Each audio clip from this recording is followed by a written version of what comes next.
La espada de Damocles. Conduce Pablo Veloso.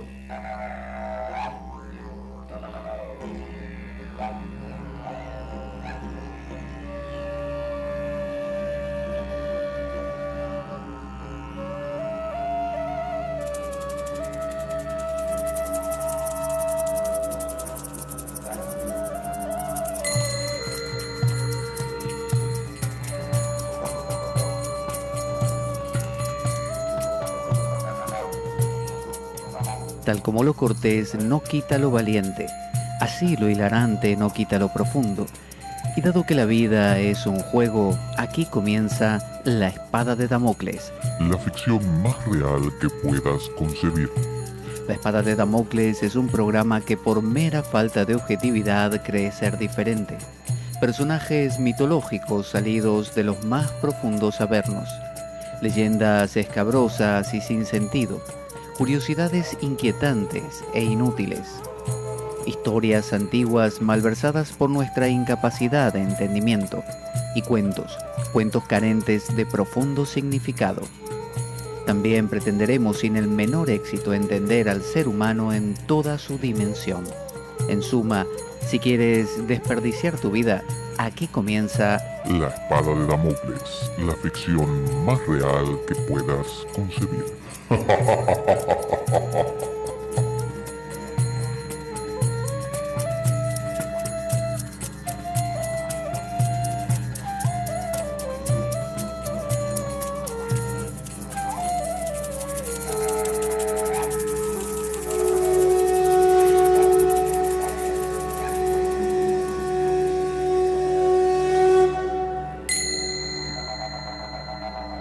La espada de Damocles. Conduce Pablo Veloso.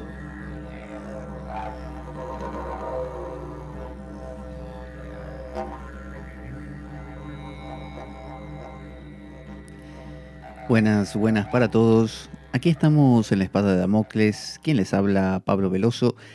En este caso tenemos una entrevista hoy. Es nada menos que mi amigo Emilio Barrachina, que es un director de cine español, pero un director como pocos, ya que sus abordajes en sus películas, en sus documentales, hasta inclusive en sus escritos, ya que también es escritor, tiene la particularidad de una gran profundidad. Él se preocupa mucho porque su cine tenga un mensaje y lo hace en esta España que por más que sea primer mundo, tiene muchas dificultades a la hora de tener la solvencia necesaria como para, bueno, llevar adelante una producción importante, como pueden ser las norteamericanas, que lo hacen a todo, a tope, como se dice.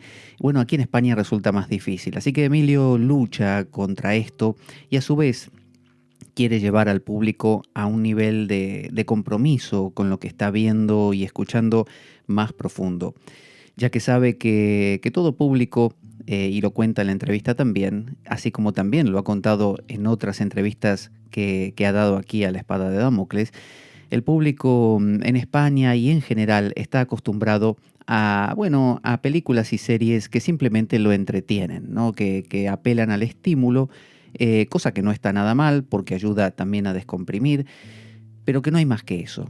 Entonces él busca dar una vuelta más de tuerca a esto y aportar un elemento más. Les voy a contar una introducción para que sepan más o menos quién es Emilio Barrachina y luego vamos con la entrevista.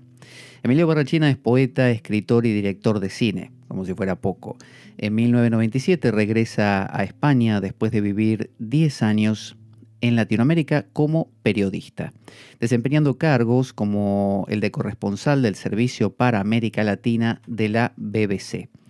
Su primera novela, Calamarí, en 1998, ha conocido varias ediciones. A ella siguieron A la sombra de los sueños, en el 2000, adaptada al cine. El arco de la luna, en el 2001, ganadora del 10º Premio Internacional de Novela Luis Berenguer. El ensayo Brujos, Reyes e Inquisidores, en el 2003. La novela No te olvides de matarme, en el 2004, de la que en 2005 se estrenó la adaptación teatral. El ensayo literario Tinta y Piedra, Cal Aceite, El pueblo donde convivieron los autores del Boom, 2005, y Le ordeno a usted que me quiera, 2006. En 2007 ganó el tercer Premio Internacional de Poesía Rubén Darío, con el libro Arroyo.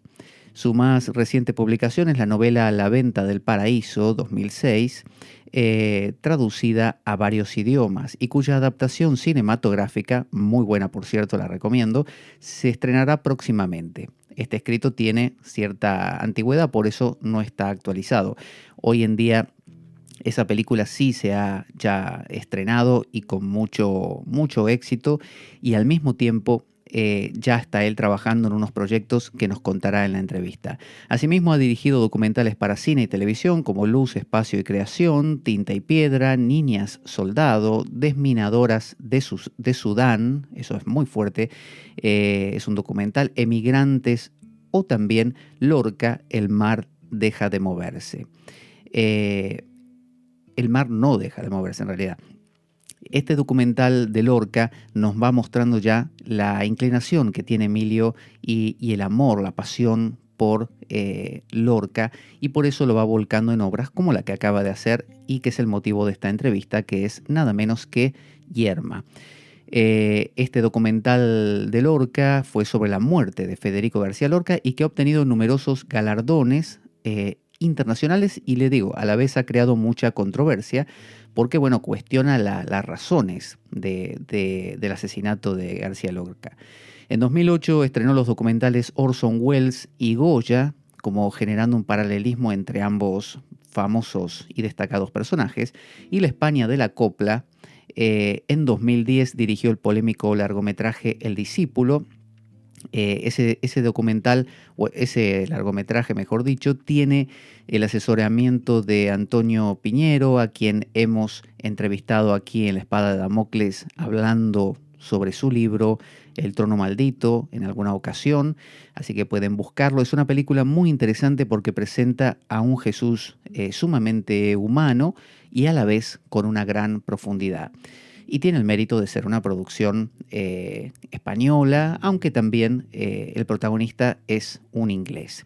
En 2011 dirigió la película musical Morente, que luego fue el legado póstumo de Enrique Morente, porque luego de acabar el documental o la película musical, porque fue un documental musical, Morente ingresó en un hospital para hacerse una intervención de la cual jamás salió.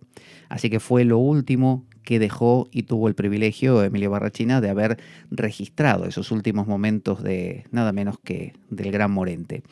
En 2012 estrena La venta del paraíso, la película de la que hablábamos, con la que obtiene el premio Best Original Story de New York City International Film Festival.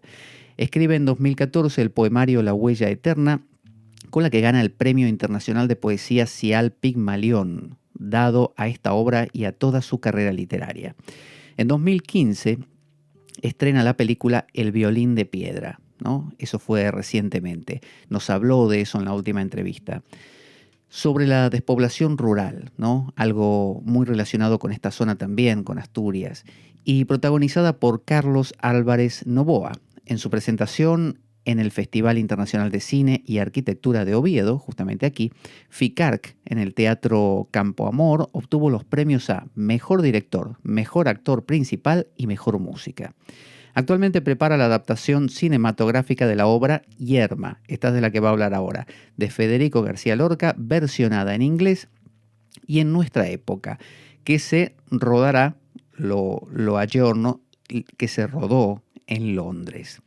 Así que de esto se trata la carrera de Emilio Barrachina. Vemos que es un hombre polifacético, que no se ciñe simplemente a dirigir y nada más. Él es director, es escritor, se dedica a incursionar cada vez más. Ahora nos contaba no sé si me lo contó en la entrevista o fuera de la entrevista, que bueno, que es un musical, la última producción en la que está trabajando, que es la de Estación Libertad. Así que vamos a escucharlo, vamos a ver qué nos cuenta Emilio, que nos ha regalado esta entrevista tan interesante. Ahí vamos. Emilio, estás con la película Yerma que la has presentado en abril, entiendo, del 2017, la has estrenado en los municipios lorquianos, nada menos que Yerma, que es un clásico, y lo que más llama la atención en la película es cómo has ayornado, cómo has hecho vigente en el presente esta película que es un clásico de clásicos aquí en España, y la has traído al siglo XXI y a Londres, nada menos. ¿Por qué lo has planteado de esta manera? ¿Cuál fue tu intención? Bueno, hay varias razones. Primero, cuando se aborda un clásico, creo que si no es para aportar algo nuevo, pues no deja de ser volver a hacer algo que seguramente ya está hecho. Y creo que eso es lo interesante de abordar en nuestros días una obra que ya, aunque es relativamente cercana en el tiempo, son 100 años, pero bueno, efectivamente, como bien dice, se considera un clásico. Entonces, dentro de ese aporte, yo pensé que una manera de demostrar la vigencia del texto de Lorca, tanto en la forma como en el contenido, era traérnoslo a nuestra época.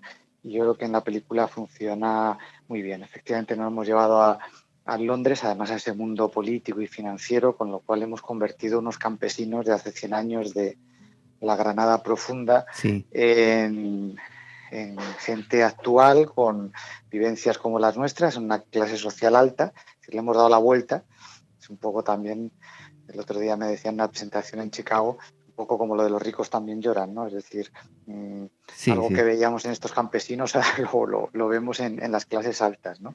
Y creo que el resultado ha sido bueno. Sí, eso es algo que llama mucho la atención enseguida al comenzar la película, ver cómo has hecho como una polarización desde la pobreza extrema rural de la España profunda a las clases sociales más altas. Sin embargo, has conservado, es como una alquimia muy delicada, no sé cómo has hecho, pero has conservado hasta el detalle el espíritu de la obra. Sí, sí, sí. A mí me interesaba mucho conservar el texto, es decir, ha habido obras también recientes, incluso con Lorca, bueno, que han tomado otra opción más estética, más despegada de los textos originales y es también una opción muy válida, además han hecho películas estupendas, pero en la opción de Yerma pasaba por ser lo más fieles al texto original posible, justo por lo que decíamos antes, ¿no? Para demostrar también la vigencia del texto. Y si bien es verdad que Yerma es una obra muy lírica, muy poética, bueno, lo difícil era justamente hacer que esto sonase natural y además en inglés, que es la versión original, porque ahí está la otra de las acepciones. También la otra intención era acercar a Lorca al público de habla inglesa. Claro. Poco siguiendo esta línea que ya marcó en su día, por ejemplo, Kenneth Branagh con Shakespeare, de actualizar obras y traerlas a nuestros días y acercarlas al gran público, ¿no? Y esa ha sido también la otra de las ideas que teníamos. Pero lo que dices es cierto, también había que mantener y al principio pues choca un poco ese lenguaje poético de la obra de teatro y un tanto arcaico, porque se escribió hace 100 años, escucharlo, pues una versión doblada también, escucharlo en nuestros días, bueno, pues al principio, primeros minutos, enseguida se coge el hilo y se sigue, pero es verdad que es gente en nuestra época hablando como se hablaba hace 100 años. Claro, y además hay una característica que es muy tuya, que es la de, bueno, no solo agregar escenas así como medio surrealistas y hasta así como extrañas o absurdas, pero que dan un toque muy profundo al significado de toda la trama, sino que además has agregado una obra de teatro dentro de la película. Has hecho como tres niveles, pienso yo. Un nivel que es el desarrollo del argumento de la película en Londres. Por otro lado, una obra teatral que desarrolla un director que es Yerma justamente y la presenta ahí en Londres. Y por otro lado, escenas muy, como digo, muy surrealistas donde la personaje o la protagonista vivencia ciertas emociones muy intensas. Sí, yo creo que efectivamente son los tres planos narrativos de la película. La trama es esta, es una compañía de teatro español que va a Londres a representar la obra de Yerma. Víctor, En la obra original pues es un pastor, Claro. que es el director de esta compañía que llega, y por lo tanto digamos que hay dos yermas, la de la obra de teatro, que la hace Miriam Díaz Aroca, que es la yerma que todos conocemos, vestida de campesina, ensayando esa propia obra de teatro, y luego la protagonista real de la película, que es Rebecca Grant, la actriz inglesa, que bueno, es Eva, es la esposa de este político y financiero que además está en plena campaña electoral, que es Juan, el marido, Sí. y al final vamos viendo en toda la película cómo esta Eva se va transformando en yerma, ¿no? Y lo bonito es que hemos logrado que todas las tramas, las tres, sigan lineales, es decir, no se altera el texto. El mismo texto que va haciendo la actriz en el teatro es el que hace la Eva en su vida normal y corriente, con lo cual el personaje tiene continuidad, ¿no? O sea, no es que hayamos cambiado las cosas para que sean dos personajes distintos, sino que la película transcurre como va transcurriendo la obra de teatro. De hecho, hay veces que a lo mejor hacen una pregunta en el ensayo del teatro y lo responde ella en la Sí, vida real. sí, sí, sí, Pero, sí. pero bueno, pero sigue la obra. Yo creo que es lo bonito que tiene, ¿no? Haber podido jugar con estos tres planos. Y ese otro plano, el último, el onírico, bueno, lo hemos hecho coincidir en algunas ocasiones con las propias nanas de la obra de teatro, Sí. las nanas de Yerma, y también pues es ese mundo en el que ella se refugia, está en toda esa habitación que ella cree que está el niño. Entonces, en la obra de teatro, pues bueno, estas nanas muchas veces la actriz se retira a una esquina del escenario y la canta. Bueno, nosotros, pues como teníamos la posibilidad de hacerlo con mucha más potencia audiovisual, pues bueno, hemos recreado esta especie de habitación de este ático que en realidad está vacío, pero que ella llena en su imaginación de la cuna y de árboles Sí, sí. de cosas así. Y además, Entonces, mira, yo diría, me animaría a decir que hay un nivel más en la película, porque si no me equivoco, en una escena apareces tú y Javier Duré en sí, la escena del baile flamenco en un bar donde conversan Víctor y Eva, apareces tú en el fondo dando palmas. eso es una gamberrada. Eso, eso es de estas cosas que pasan en los rodajes. A mí no me gusta nunca salir, o sea, ese es un tema de... hay directores como hacía Hitchcock, se ponían las películas, ¿no? A mí no me gusta, pero es verdad que en este rodaje había muy buen ambiente. Ya es un equipo que nos conocemos de más películas y entonces tomamos la decisión de que todos teníamos que aparecer en algún momento por ahí. Entonces, en esta misma escena, por ejemplo, el que está atrás de camarero sirviendo las copas y tal, es el operador de cámara. Ah, Efectivamente, Javier Dure, que está conmigo, que es el claro. director de vestuario. El otro que está al lado nuestro en esa mesa dando palmas es el montador, el editor de la película. O sea, es que cada uno va apareciendo por ahí. En algún momento a otros no se les nota. Por ejemplo, en la calle de Londres aparece por ahí el director de foto que pasa por delante, evidentemente no se nota, pero bueno, es una cosa simpática para nosotros. Lo que pasa que es, bueno, pues en vez de poner extras, pues nos pusimos nosotros en determinados momentos, ¿no? Pero bueno, es también un punto de compromiso con la película. O sea que, No, no, y está muy bien porque le agrega justamente un toque humano de participación. Me decías que claro. cuando lo presentaste en Chicago, hablábamos el otro día, ha tenido una recepción muy importante de parte del colectivo feminista, la película Yerma. Sí, la película tuvo tres pases. Era la primera vez que se presentaba fuera de España a nivel internacional y se presentó además en la versión original en inglés sin subtítulos ni nada. Es decir, era la prueba de fuego, porque además había todo tipo de público, desde público universitario que iba por el tema Lorca hasta público absolutamente desprevenido que, como gran parte del público americano, no tienen ni idea de quién es Lorca. Y Claro, entonces iban simplemente pues, a ver una película. Claro, las películas luego, como los libros y como todo el arte, una vez que tú lo has soltado, toman vida propia. Y claro. Yerma, pues, no ha sido una excepción. Y justo nos dimos cuenta en Chicago, por ejemplo, que para ellos, que no iban tanto por la parte cultural o literaria, se centró todo en el tema de la violencia de género. Y los debates después de la película fueron interesantísimos porque ellos, bueno, es verdad que este problema está en el texto original, o sea, digamos que Lorca no solamente presenta el drama de la mujer que quiere ser madre y de la feminidad como el principio creativo, y bueno, pues todo esto que ya sabemos de Yerma, Sí, sino que hay un maltrato psicológico del marido. Bueno, por hoy seguro que lo estaría juzgado o estaría si Yerma se va a una comisaría y lo denuncia.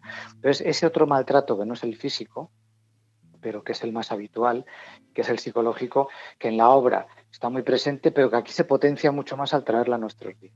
claro. Y Y es lo además, que pasó en Chicago. Y entonces la gente se fue ahí, bueno, una señora que hasta insultaba a al Juan. pobre protagonista, sí, o sea, que bueno.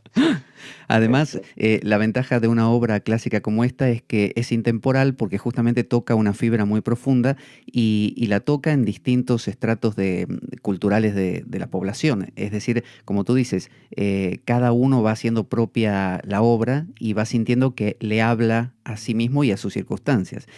Em, también en cuanto a la música, obviamente está el clásico Morente, que está imbricado, está muy relacionado con Lorca, pero también me gustaría que me hablases de esa elección musical, medio como heavy metal mezclado con flamenco, que según entiendo es Fausto Taranto. Sí, sí, sí, es un grupo de metal granadino que hace una mezcla. Bueno, en los años 80 hubo algún grupo, un Medina Zahara, alguno de estos que hizo ya alguna mezcla de este tipo, quizá no tan agresiva como esta, pero me pareció que encajaba muy bien dentro del espíritu de la película Sí, por varios aspectos. Primero, por el significado que tenía, es decir, meter una música tan dura. La música siempre en el cine debe ser un lenguaje o un elemento narrativo más. claro, Y en este caso, no solamente es que la música esta sea una música potente, sino que además va determinando el momento de tensión que tiene la protagonista en cada punto de la película. Y para mí la música es el estado, además, creciente de insatisfacción, de soledad y sobre todo sí. de crispación que va teniendo la protagonista a medida que va desarrollándose los acontecimientos en la película. Y es sobre todo lo que demuestra esta película. No es, perdón, esta música. No es una música seguramente agradable, no es melódica, es muy buena, tiene una calidad Sí, musical extraordinaria, pero es una música que yo sé que hay gente que le crispa y le chirría, pero es que es justo el estado en que está la yerma constantemente. y Y además a eso ayuda. Además es una forma también de, así como actualizaste la película a nuestro siglo, también actualizar la música del flamenco de aquellos tiempos Claro. a una música mucho más eléctrica, mucho más moderna. Claro, claro, claro, por supuesto, o sea, va todo en conjunto. Y es una de las cosas que más ha llamado la atención, curiosamente. Luego hay otra cuestión también, que quizá no es tan profunda, pero que es igualmente necesaria, y que es, a ver, como decía antes, la película está muy pensada también para público de habla inglesa. Nosotros a lo mejor aquí en España estamos más acostumbrados a escuchar esta música, estas fusiones de flamenco pues con otros géneros, en este caso con el metal, pero fuera no. Allí, por ejemplo, en Estados Unidos, en Japón, está sorprendido muchísimo. De hecho, el primer país donde se ha vendido la película ha sido China. O sea, la televisión china es la primera venta internacional que se hizo de la película. Me- Que al me- principio me sorprendió mucho, a ellos les sorprendía mucho la música y todo. Luego lo entendí, pero me lo explicaron. ¿Y Bueno, en tú China entonces has tenido oportunidad de ver la película doblada al chino? no, ahora lo estaban haciendo. Sí, no, hemos tenido la oportunidad de mandarles todos los textos y todo para que los doblen. Todavía no lo han doblado, estaban ahora justo estos días en ello. Pero eh, lo que sí me resultó curioso fue la explicación, claro. No solamente por el tema de la violencia de género, que ellos también la tienen muy extendida, sobre todo en las zonas rurales, sino Claro. porque, claro, en China han tenido el problema de la maternidad, de no poder tener más de un hijo, a no ser que tengas medios económicos, con lo cual las mujeres entienden perfectamente lo que se está contando en la película. Es decir, claro, al final era hasta lógico que China fuera el primer país que se interesase en la película. Sí, es extraño ese tipo de cosas, como pasa con el tango y Japón, por ejemplo, que hay un Claro. eco grandísimo. Dentro de la película también he leído por ahí que hay alguna participación de Leonard Cohen. Bueno, él, lo que pasa pues, a través de Morente, es decir, a través de Morente, sí, y de las músicas que se han hecho, algunas son melodías y cosas que habían diseñado los dos, realmente eran muy amigos. Leonard Cohen es un personaje, o era un personaje absolutamente lorquiano, al Sí, punto de que su hija se llama Lorca. Lorca se llama. Sí, o sea, que era una fascinación que tenía con él y bueno, evidentemente a través de Enrique se consiguieron ya desde la película de Morente algunas colaboraciones. Pero bueno, es todo este mundo lorquiano que cuando entras en él no hay manera de salir, ahí quedas atrapado. Sí, eso es evidente. Y háblame un poco también de la cámara y de ese enfoque medio teatral que has propuesto, que se nota inclusive no solo en el uso de la cámara, sino también en el movimiento de algunos personajes, como en un diálogo muy particular que hay entre la vieja y Eva, donde los personajes aparecen y desaparecen del plano de la cámara yéndose hacia atrás continuamente, como si fuera muy teatral. Sí, sí, a ver, es un homenaje claro al teatro, no he querido obviar que todo parte de una obra de teatro y que bueno, me apetecía darle también ese carácter. Entonces, este tipo de planos, como el que estás diciendo, en que los personajes entran brillante al plano, entran a escena, es un poco lo que nos pasa. O sea, la cámara está siempre puesta como en un patio de butacas. Sí. En este caso, pues nos pasa muchas veces que los personajes están fuera del escenario, de repente entran o salen, son las cosas que pasan fuera del escenario. Pues aquí es un poco lo mismo, ¿no? La cámara está quieta y son los personajes los que entran en vez de ser la cámara quien los va a buscar, que es lo normal en el cine. Claro, Como claro. darle la vuelta a la tortilla. Choca, claro, choca porque siempre que presentas algo diferente, algo nuevo, choca porque no estamos acostumbrados a verlo en la pantalla. Sí lo vemos en el teatro. Es un poco dar esa sensación de que la cámara es un espectador más y muchos de los planos efectivamente son muy teatrales, están como de abajo, como si hubiéramos puesto la cámara en lugar de un espectador en un teatro. Esto no quiere decir que la cámara, aunque se aprecie poco porque lo hemos buscado así, está en movimiento, o sea, se mueve. Pero hemos jugado que sea el actor el que venga hacia la cámara y no al revés, que es lo normal en el cine, que es la cámara la que busca al actor. No, y me parece fantástico ese tipo de sutilezas porque hacen que el espectador esté como en vilo entre estos cambios de estratos, entre lo onírico, lo teatral, la trama de la película en sí en nuestro siglo, y por otro lado estos juegos de cámara que sorprenden, pero que a la vez como que cautivan. Y Mm. te quería preguntar por qué la elección de Londres, por qué no, no sé, París, Roma, algún otro sitio, ¿por qué Londres? Mira, sinceramente, a veces en el cine tenemos problemas. El cine es un arte costoso, caro.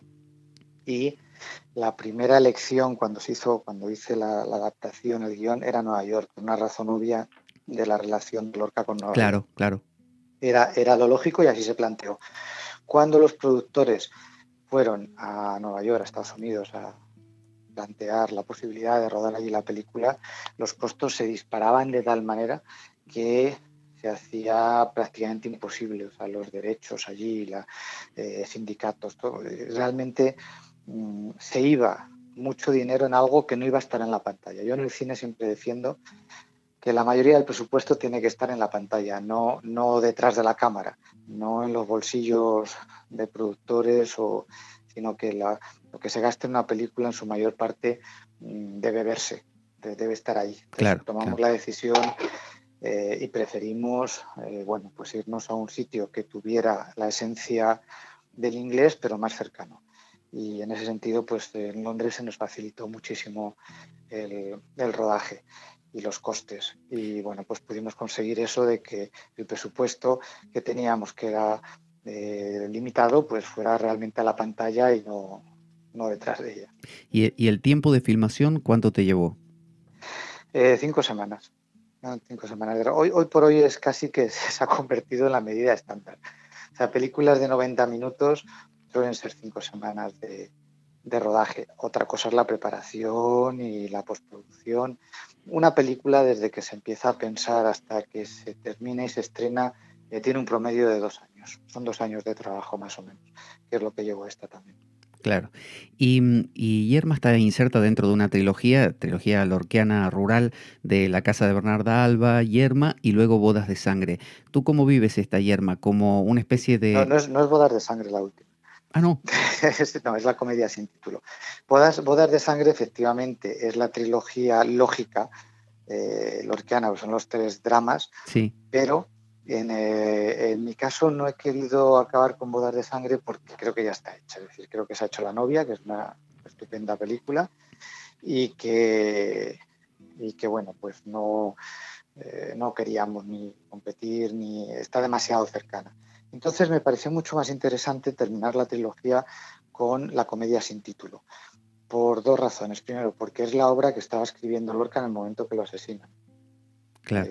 Entonces quedó sin terminar. Entonces la otra cuestión es que además de la adaptación está el reto de terminarla. Y me pareció muy interesante por lo que esta obra última de Lorca cuenta y por el desenlace que puede tener. En realidad él justo en la noche que se lo llevan ha hecho una escena en que los soldados, él ya había estallado, había dado el golpe de estado del 36 y entran los soldados al teatro donde él mismo se pone en la obra ensayando una escena de Shakespeare del cuento de una noche de verano. Entonces, bueno, pues yo creo que ese momento justo, que es lo que le da tiempo a escribir, eso enlazado con su detención y su propia muerte, creo que es una película extraordinaria. Y esa investigación, hoy por hoy, nosotros somos los que la tenemos más avanzada. Todo el tema de la muerte de Lorca ya desde el documental de Lorca al mar deja de Sí, moverse. sí, Entonces sí, me sí. parece genial pues poder enlazar su última obra con su propia muerte, que casi que la estaba escribiendo. Esa será la última. Y Bernarda Alba, que la rodamos ahora en octubre, ya está todo listo. Ah, sí. Sí, en octubre rodamos Bernarda, también actualizada, también traída a nuestro tiempo y con el trasfondo del tema de la trata de blancas. Claro. Ujú. Y por último también quería preguntarte por los actores, porque son actores, algunos más conocidos, por ejemplo, Rebecca Grant dentro del Reino Unido, pero ¿de dónde ha partido la elección de los actores? Pues bueno, pues ha partido de una dificultad. La elección de los actores ha partido de una dificultad que tenemos aquí en nuestro país, que es el tema del inglés. Como la versión original se rodaba en inglés, cosa que no vamos a hacer con Bernarda Alba, no por nada, la verdad es que ha funcionado muy bien Yerma, sino porque bueno, ha sido una elección tanto de las televisiones que están detrás como de los productores y bueno, pues son decisiones que toman seguramente viendo cómo se mueven los mercados internacionales. Es muy curioso que esta obra de Yerma, por ejemplo, en Chicago y en otros festivales internacionales que ha ido, la propia gente de fuera sí lo entiende mucho mejor porque se lo has dado en su idioma, pero a la vez te dicen, ya, pero es que Lorca nos apetece escucharlo en español, mejor la vemos con subtítulos. Claro, Entonces se dan estas paradojas, bueno, vamos a respetarlo y Bernarda también, justo a la pregunta que me hace, nos va a permitir un casting más potente dentro del mundo de la actuación española. Y en el caso de Yerma, pues bueno, ese fue el primer criterio. Entonces, bueno, pues fuimos actores todos que tienen un muy buen inglés. Esto nos ha hecho, por otro lado, descartar actores que hubieran sido fantásticos y maravillosos, pero que no tenían una buena pronunciación o no hablaban inglés directamente. Entonces, bueno, pues este fue el criterio, por lo menos por la parte española. Por la parte inglesa y americana estaba claro, o sea, Rebecca Grant había hecho ya eh, a Lorca en Londres. Es una actriz de mucha solvencia. De hecho, está ganando premios como mejor actriz en la película y bueno, creo que esa elección ha sido muy acertada. sí, sí, sí. Susan Brickel, también de Nueva York, que es la señora vieja, y entre ellas dos cuando están ellas dos en pantalla, es un nivel maravilloso de actuación, cómo llenan todo el espacio. Sí, se nota, se nota. Y luego, por la parte española, pues bueno, a ver, Miriam Díaz Aroca, que lo ha hecho muy bien, es la otra yerma, la del teatro, la de la compañía española que va, Sí, sí. y aunque bueno, tienen ese acento de inglés-español, pero se justifica por eso, porque es una compañía española que va a hacer allí esto. Y luego los dos actores que son Frances Pallés y también venía a hacer televisión y teatro en Londres, y Mundi Riu, que viene de hacer cine en Estados Unidos. Entonces, bueno, pues, en el casting es lo que nos, nos guió a su elección. Y Emilio, más allá de la presentación de la película en diversos festivales y sitios puntuales, o de esto de venderla, por ejemplo, a China o a lugares así lejanos, Uh-huh. para el público en general, ¿cómo y cuándo va a estar disponible para el acceso, para poder verla Sí, aquí en España? bueno, se hará un estreno comercial, seguramente en pocas salas, porque este es un tipo de cine que en cuanto elevas un poco el nivel, yo es algo que hemos defendiendo hace mucho tiempo, este problema del cine un poco más cultural o que exige un poquito más del espectador, en cuanto subes un poco el listón, ese gran público que te llena las salas con las palomitas, Claro. desaparece. Entonces supongo que será un estreno comercial medido. Creemos mucho en la nueva comercialización de cine que hay bajo demanda, o sea, proyección bajo demanda. Hay ya empresas que ya estamos hablando, bueno, ya hemos cerrado con una de ellas un acuerdo en el que la gente se ponen de acuerdo a través de una página web, entonces van a ver la película un día, una hora. Está funcionando muy bien pues con documentales, con este tipo de películas, con clásicos, y creemos que esa es la mejor vía. No obstante, luego pues va a existir lo de siempre, ¿no? Internet, DVD, televisión, etcétera, etcétera. Hasta el año que viene, pues evidentemente las teles, tanto Canal Sur, que es la productora principal, como pues ponemos que la 2 y otras teles, pues la pasarán, y al final, desafortunadamente, donde se ven las pelis es en la tele. O no, o por internet. Por Que eso, diferentes métodos, unos pirateados, otros no. Pero sí, las cifras son realmente, yo siempre de una película de mucho, mucho éxito en una sala de cine, dice, ha ido 1 millón de personas. Bueno, es una barbaridad. Pero bueno, 1 millón de personas. Bueno, cualquier emisión en televisión que te hagan en cualquier televisión, pues son 3 millones. bueno, pero sabemos que tú haces una apuesta desde todas tus películas, ¿no? Desde los documentales que has hecho, desde... Cinematográfico. Sí, sí, una apuesta que tiene que ver, que apela a un lenguaje más cultural, a una profundidad Exacto. que no va a ser nunca masiva, pero que es Sí, necesaria para sí, compensar sí, un sí, poquito la balanza. Eh, absolutamente. También, ya para terminar, estás presentando también a la vez tu libro de Estación Libertad, que es, entiendo, sobre el que se basa la película que estás rodando ahora y que va a salir dentro de poquito, la que tiene que ver con Galicia, la que tiene que ver con la salvación de algunos judíos durante la época de la Segunda Guerra Mundial. Ujú. Bueno, está en producción, no nos está rodando porque ya mucha preparación. Es un musical, están compuestas ya gran parte de las canciones, pero son películas que se tardan mucho en preparar por las coreografías, por Claro. los escenarios, pero sí, está en producción. Es una película que se está haciendo con Estados Unidos. Es una película de mucho presupuesto y es una película en la que, bueno, todavía estamos con los productores americanos negociando y viendo. A mí me encantaría dirigirla, pero todavía no las tengo todas conmigo. De momento hice el guión, estoy ayudando, les he enseñado las localizaciones, se está formando todo el equipo, están hablando con los actores, que son de todos grandes actores. Entonces, claro, ya cuando estamos hablando de estas cantidades y de este dinero, y sobre todo los americanos miran mucho esa parte comercial de quién me va a vender la película. Claro. Entonces, Y al final consideran que debo dirigirla, será estupendo. Si no, no pasa nada. Yo estaré ahí en el proyecto y aprenderé mucho, que es de lo que se trata. y el hecho de que sea un musical ha sido parte de tu intención o lo han elegido ellos No, y no. lo han elegido ellos, pero me ha encantado. A ver, la razón que dieron cuando se mandó el guión, que es la base del libro, o sea, el libro parte del guión y digamos que es una ampliación de este guión que fue anterior a la novela. Sí.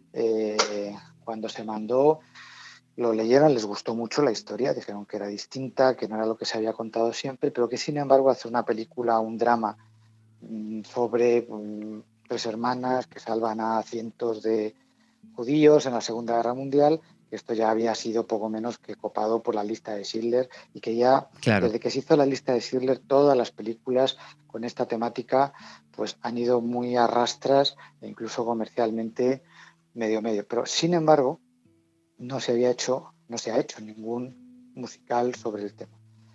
Y era el momento, antes incluso que La La Land, que habían puesto, era el momento en que había pegado fuerte Hamilton en Estados Unidos, que es la obra musical ahora por excelencia allí. Y después sale La La Land y ahora vuelve otra vez como, esto va por modas. Entonces, bueno, pues se ve que entramos otra vez en la moda del musical y ellos lo propusieron. Entonces se hicieron las primeras canciones y quedó tan bien, sonaron tan bien, que ya la decisión se tomó inmediatamente hacia esa línea. Todo el guión se convirtió en un libreto en el que he podido participar y, como decía antes, un aprendizaje y una maravilloso. Y aparte a mí la música me gusta también mucho y creo que la película puede quedar fantástica porque también se han hecho, o sea, no todos los musicales son comedias. Claro. Se han hecho muchos musicales dramáticos y yo creo que en esa línea puede funcionar muy bien. Y bueno, pues ahí están trabajando. Vamos, de momento yo estoy ahí, voy, vengo, veo lo que están haciendo, pero ahora mismo estamos ya en capilla para Bernardo, que es la primera, como he dicho antes, que la ruedo inmediato. Bueno, y ojalá te tengamos ahí de director en la película. Esperemos que así sea y pongamos toda la energía para ello. Ojalá. Y bueno, yo le he hecho una propuesta, a ver, de decir, vale, y es verdad que yo no he dirigido acciones, bueno, en España hay muy poca gente, casi ninguno, que sepan dirigir acción porque no es nuestro cine. Entonces, bueno, yo le he hecho la propuesta, poner vosotros los americanos que queráis, que vayan de segunda unidad y hagan la acción y hagan los bailes y a lo mejor así, en plan equipo, que es como suelen hacer y dirigir estas películas, pues puede funcionar, ¿no? Entonces, bueno, por ahí podría ser. Pero eso está por ver. Bueno, Emilio, por un lado recomiendo a todo el público, tanto de La Espada de Damocles como al público en general, que se acerquen y estén atentos a esta película Yerma, que yo la he visto y puedo decir que tiene un contenido muy, muy cuidado, muy delicado. Este ayornamiento, esta actualización de la película con esos niveles profundos denota esa dirección muy, muy delicada y muy pensada. Una película que vale mucho la pena para las nuevas generaciones también, que quizá no se acercarían a un Yerma más clásico porque, no sé, porque no resuena con ellos. Ahora sí. Así que recomiendo muchísimo la película y también recordar que Emilio Barrachina está haciendo un trabajo genial apostando a un cine con más profundidad y hacen falta directores como Emilio porque de lo contrario todo va tirando, como dice Emilio, el listón hacia abajo.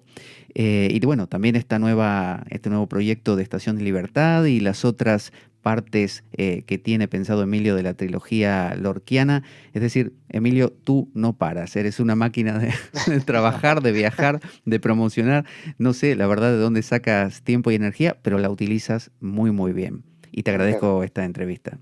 Muchísimas gracias. Te deseo la mejor de las suertes desde aquí, desde la Espada de Damocles y bueno, espero volver a entrevistarte pronto con alguna otra noticia profunda, interesante y valiosa como esta. Pues muchísimas gracias y un fuerte abrazo. Un abrazo para ti, Emilio.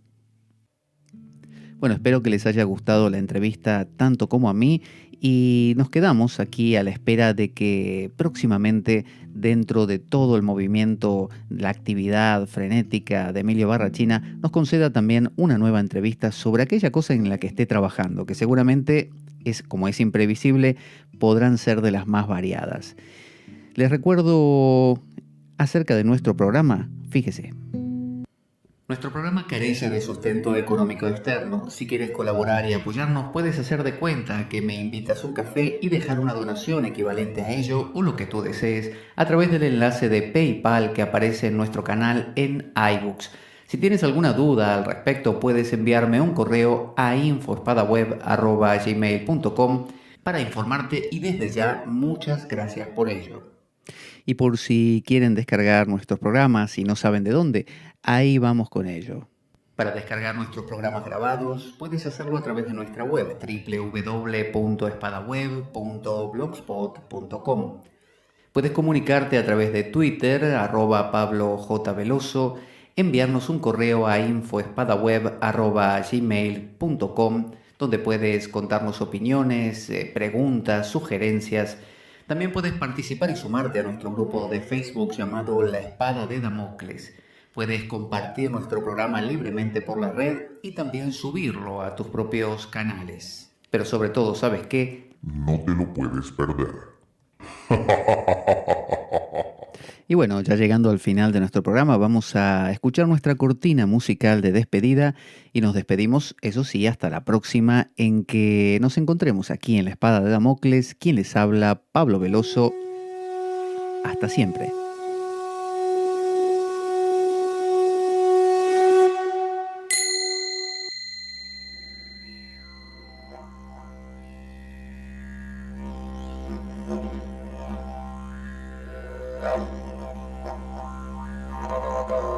La Espada de Damocles.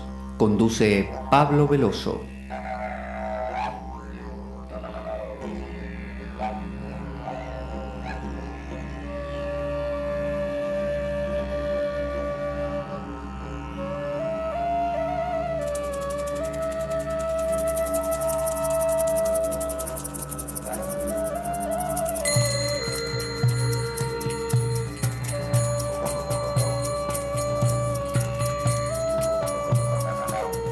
Y dado que la vida es un macabro juego, concebido por una mente perversa, únete a nosotros en nuestro próximo programa, cuando escuches las siguientes palabras. La Espada de Damocles, la ficción más real que puedas concebir. Buena vida para todos, buena semana y... ¡Avanti, damocleanos!